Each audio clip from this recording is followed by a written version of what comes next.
जज्बातों ने लगवे छेड़े धरती अंबर लग आए आज का समा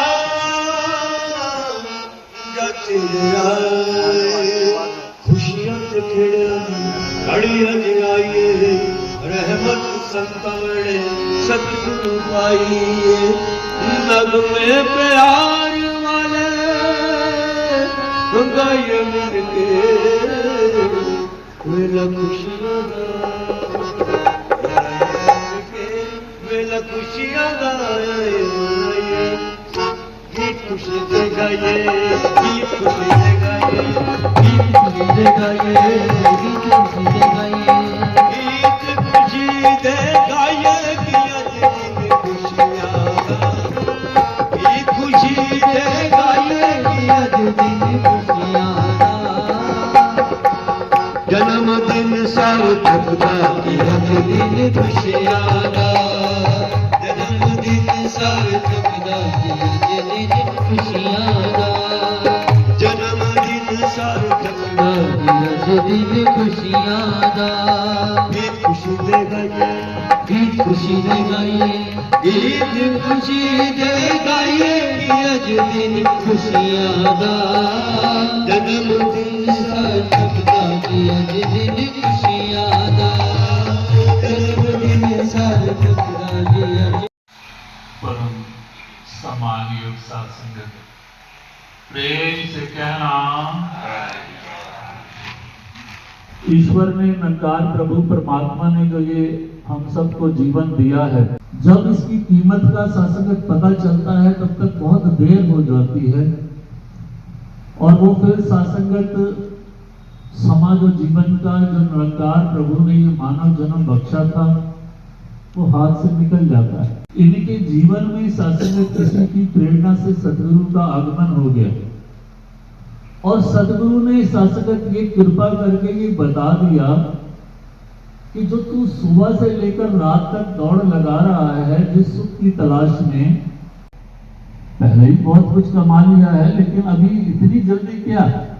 वो कहता है और ज्यादा अगर कमाऊंगा तो कोई और सुख के साधन अपने परिवार के लिए इकट्ठे कर पाऊंगा, क्योंकि ये भ्रम है कि ये दुनियावी वस्तुओं के अंदर सुख है। अगर ये जितने ज्यादा होंगे, जितने ज्यादा मकान होंगे, जितने ज्यादा प्लाट होंगे, जितने ज्यादा बैंक बैलेंस होगा, उतना मैं सुखी हो जाऊंगा। तो आप देखिए सासंगत सुकून अगर इन वस्तुओं में होता तो फिर किसी संत महात्मा को ये ना कहना पड़ता कि सुख किते ना मिलता जी सुख सतगुरु की शरणी, या फिर ये कहा गया कि सुख सदा चाहे तो शरण राम की ले। सासंगत सदा चाहे, क्योंकि सदा का सुख अगर जिंदगी में चाहिए, वैसे तो मैं सुख की परिभाषा ही अपने हिसाब से लगाता हूं। आज अगर मेरे पास मोटरसाइकिल है, गाड़ी मिल गई तो मैं सोचता हूं कि गाड़ी में सुख है। जो वस्तु सासंगत खुद सदा नहीं रहेगी वो मुझे सदा का सुख कैसे दे सकती है? सदा रहने वाला तो केवल एक परमात्मा, जिसके बारे में वाणी कहती है कि आद सच जुगाद सच है भी सच नानक होसी भी सच। ये सृष्टि का निर्माण भी नहीं हुआ था तब भी तो ईश्वर था, इसी ने तो किया। और ये संसार बस गया तब भी ये है। महाप्रलय आ जाए कुछ ना रहे बाकी, तब भी ये ईश्वर तो रहेगा। ऐसा परमात्मा, जब मेरा नाता ऐसे ईश्वर के साथ जुड़ जाता है, ऐसे परमात्मा के साथ जुड़ जाता है, तभी मैं इस जीवन में सासंगत सदा का सुख प्राप्त कर सकता हूं। एक नहीं हजारों उदाहरण हैं, सासंगत इतिहास के पन्ने भरे पड़े हैं, लेकिन हम उसे सुनते तो हैं, दोहराते तो हैं, लेकिन कभी सासंगत समझने की कोशिश नहीं करते। लेकिन वो एक समय आ गया, आप जाकर सासंगत पढ़ सकते हैं गीता में, साफ साफ शब्दों में श्री कृष्ण जी महाराज अर्जुन को ये फरमा रहे हैं कि अर्जुन जो मुझको देवकी का जाया समझते हैं, यानी कि ये शरीर मानते हैं, वो महामूर्ख हैं।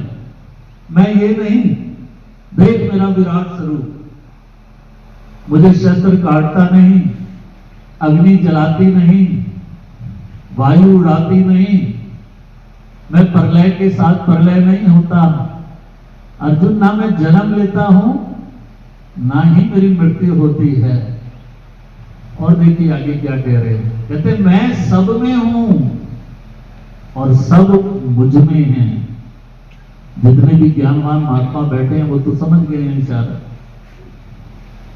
बिल्कुल साफ साफ लफ्जों में सत्संगत कहा जा रहा है, लेकिन कहीं क्षमा करेंगे मुझको कि वो बात को एक तरफ रखकर हम केवल सत्संगत जो औरों को करता देख रहे हैं वही करते चले जा रहे हैं।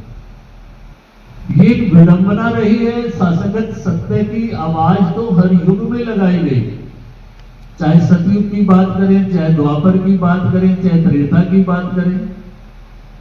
अगर हिरण्यकश्यप था तो प्रहलाद भी था, अगर कृष्ण जी महाराज थे तो कंस जैसे भी थे, श्री रामचंद्र जी के रूप में आए तो सत्संगत राक्षसी परिवर्ती की पूरी सेना, रावण की परिवार पूरा, कभी भी उठाकर देखे।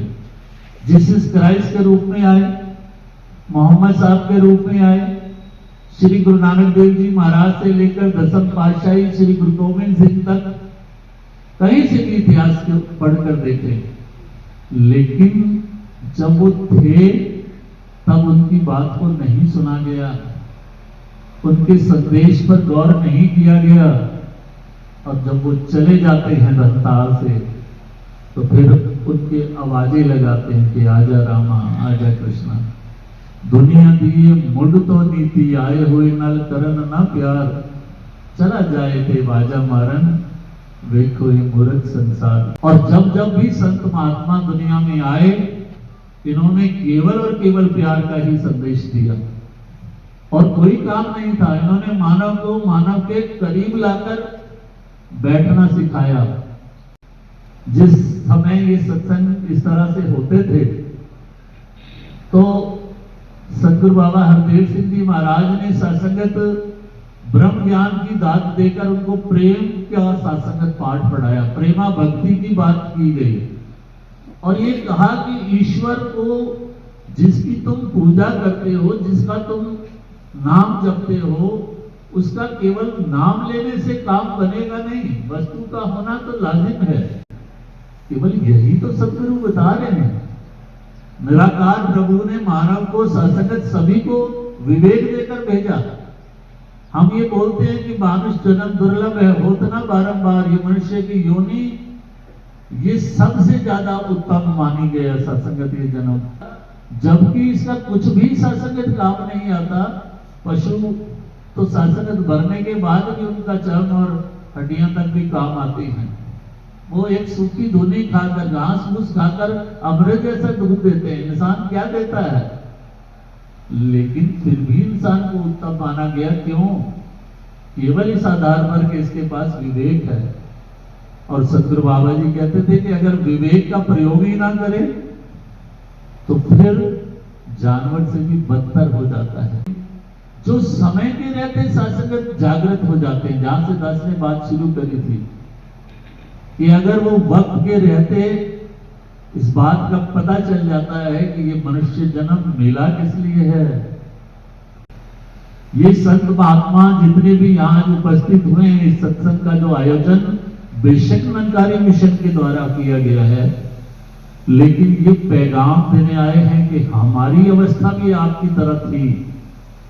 आज मेरे ऊपर सदगुरु की कृपा हुई, मेरा ये जीवन सत्संगत सफल हो गया। मुझे अपने ईश का, ऐसे राम का पता चल गया जिसके बारे में दुनिया कहती तो है कि ये कण कण में है, जरे जरे में है, पत्ते पत्ते में है। कोई अगर हमसे सवाल करे कि दुनिया में कितने भगवान हैं, तो क्या जवाब होगा जी हमारा? कितने भगवान हैं? एक। नामों के झगड़े काय के हैं। और जब तक हैं ये, जब तक नामी को जाना नहीं। पानी मेरे सामने आ जाता है तो पता लग जाता है कि मैं इसी की तो बात कर रहा हूं। ये जितना कुछ भी मैं बोल रहा था, जितने भी नाम ले रहा था, यही तो था वो। ऐसे ही परमात्मा जिसका नाम सारी दुनिया ले रही है, जिक्र सब जगह होता है, लेकिन कोई ये नहीं कहता कि ये देखा जा सकता है, जाना जा सकता है। अगर ये बात सत्य ना होती तो मीरा को ना मिला होता, भक्त कबीर को ना मिला होता, तुलसी को ना मिला होता, लेकिन मिला सबको सदगुरु के द्वारा। चाहे वो ब्रह्मा विष्णु महेश जैसे भी क्यों ना रहे। गुरु बिन भवनिधि तरई न कोई, जो बिरंची शंकर सम होई। गुरु की शरण में तो उनको भी आना पड़ा, ब्रह्मा विष्णु महेश जैसे उनको भी गुरु की शरण में आकर जिज्ञासा प्रकट करनी पड़ी। आज ये संत महात्मा जो यहाँ आज उपस्थित हुए हैं इरादत स्वामी कॉलोनी में, सत्संगत ये पैगाम दे रहे हैं कि दुनिया के लोगों, मेरे ऊपर गुरु की कृपा हुई। मैं जिसका नाम जपता था वो मैंने जाना, गुरु की कृपा से देखा रूबरू, और मैं सदा देखता हूं। ये नहीं कि यहां सत्संग में देखता हूं, घर जाकर नहीं देखता, या दुकान पर नहीं देखता, या कहीं पाताल में चले जाऊं तो नहीं नजर आता, या जहाज पर बैठकर आसमान में उड़ने लगूं तो नहीं नजर आता। ये तो हर जगह है, कण कण में, जरे जरे में, पत्ते पत्ते में समाया है। और ये इतने सारे लोग पढ़े लिखे, इनको सत्संगत ऐसा नहीं है कि किसी ने बहका लिया। आज कोर्ट में खड़ा होकर अगर एक व्यक्ति भी ये दे दे बयान हल्फिया के, मैंने अपनी आंखों से देखा है, तो जज फैसला सुना देता है। ये इतने सारे लोग अपना हल्फिया बयान दे रहे हैं कि हमने देखा है, प्रभु को देखा है, कण कण में हाजिर हजूर। और आपके लिए भी ये संदेश है कि अगर आप भी चाहें तो करीब आइए मिशन के। सत्संगत ये परिवार आपके बीच में यहाँ रहता है, बहुत सारे नेक सज्जन बहनें सत्संगत यहाँ आज उपस्थित हुए हैं, शायद पहली बार सत्संग को सुन रहे हों और देख रहे हों कि ऐसा कुछ सत्संग वाला यहाँ कोई ऐसा कोई महात्मा कहते हैं, किसी के सत्संगत कपड़े महात्मा वाला नहीं, किसी के तलक नहीं लगा, कोई ऐसी वेशभूषा नहीं, क्योंकि वेशभूषा का नाम महात्मा नहीं, कर्म का नाम महात्मा है, सोच का नाम महात्मा है। और इन्होंने गुरु की कृपा से सत्संगत ईश्वर को जाना, इनका हर कर्म सत्संगत को अब गुरु को समर्पित होते हुए निरंकार प्रभु के भय में कोई ऐसा काम सत्संगत को खुद नहीं होता जो सत्संगत मर्यादा के विपरीत हो। तो दास अपनी वाणी को यहीं विराम देगा, समय हो चुका है, और ये अनुरोध करेगा सत्संगत नए ऐसे आगंतुक जो आए हैं। यहाँ देहरादून रोड पर भी सतरंगारी सत्संग भवन बेरीबाग में भी है, समय समय पर वहां सत्संग होता है। आप आइए, सुनिए, और फिर जब आपको ये लगे कि जो कहा जा रहा है हकीकत है, तो फिर ये आप भी रूबरू हो सकते हैं ऐसे परमात्मा के साथ जिसको अनेकों नामों से हम पुकारते हैं, लेकिन देखा नहीं। आप ऐसे देख पाएंगे जैसे आप मुझे और मैं आपको देख पा रहा हूं। प्यार से कहना।